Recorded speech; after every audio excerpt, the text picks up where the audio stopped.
সংকটের দেশ পতিত। এই সংকটের ন্যূনতম সমাধান না করে নির্বাচন কোনোভাবেই সম্ভব নয়।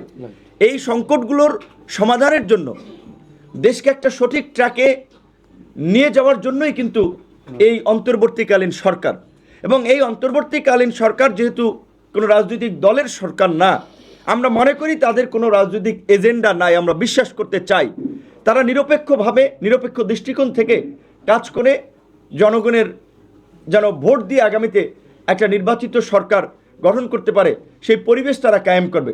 এই যে 15 বছরের যে আইন শৃঙ্খলা বাহিনী, সমস্ত এসপি ডিসি থেকে ঊর্ধ্বতন কর্তৃপক্ষ, পুরো আমলাতন্ত্র কিন্তু আওয়ামী লীগের বেনিফিশিয়ারিদের দখলে। তাহলে রাতারাতি একটি ইলেকশন হলে এই আমলাতন্ত্র দিয়ে কি ফেয়ার ইলেকশন সম্ভব? এই আমলারাই তো প্রশ্নবিদ্ধ করবে। এই ডিসি, এসপি, ইউনো, ওসিরাই তো এই গত 2-3টা নির্বাচনে আওয়ামী লীগের ভোট ডাকাতি করেছে, দিনের ভোট রাতে করেছে। কাজী প্রশাসনের একটা শুদ্ধি অভিযান এবং রাজনৈতিক সমঝোতা, এর জন্যই কিন্তু এই 15টি সংস্কার কমিশন করে দেওয়া হয়েছে। যদিও সংস্কার কমিশনগুলো যে প্রক্রিয়ায় কাজ করেছে সেটি নিয়ে আমাদের ক্ষোভ রয়েছে, কারণ তারা আমাদেরকে একটা চিঠি দিয়েছে, আপনারা লিখিত জানান।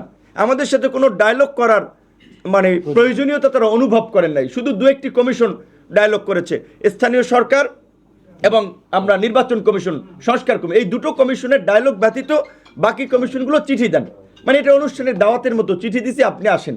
তো সেই জায়গা থেকে বাকি কমিশনের কার্যক্রমগুলো নিয়ে কিছুটা আমাদের প্রশ্ন রয়েছে। তারপরেও আমরা মনে করি যেহেতু তারা একটা প্রস্তাবনা দিয়েছেন এবং সেটা প্রধান উপদেষ্টার কাছে হ্যান্ডওভার করেছেন, প্রধান উপদেষ্টা বলেছেন যে সেটি নিয়ে তিনি তার নেতৃত্বে একটা জাতীয় ঐক্যমত্য কমিশন করে সবার সাথে আলোচনায় বসবেন, এবং সবাই যেখানে একমত হয় এবং যতদিন তারা ঐক্যমতের ভিত্তিতে এই সরকারকে চায় ততদিন তারা ক্ষমতায় থেকে ততটুকু সংস্কার করে তারা আগামী নির্বাচন দেবেন।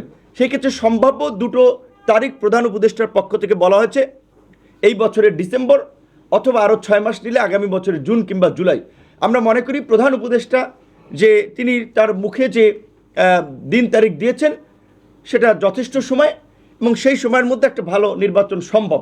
কাজে সেই পর্যন্ত আমাদের বোধহয় একটু অপেক্ষা করতে হবে, এবং এর বাইরেও যদি কোনো দিন তারিখের বিষয়ে রাজনৈতিক ঐক্যমত্য তৈরি হয় সেখানে আমাদের সমর্থন থাকবে।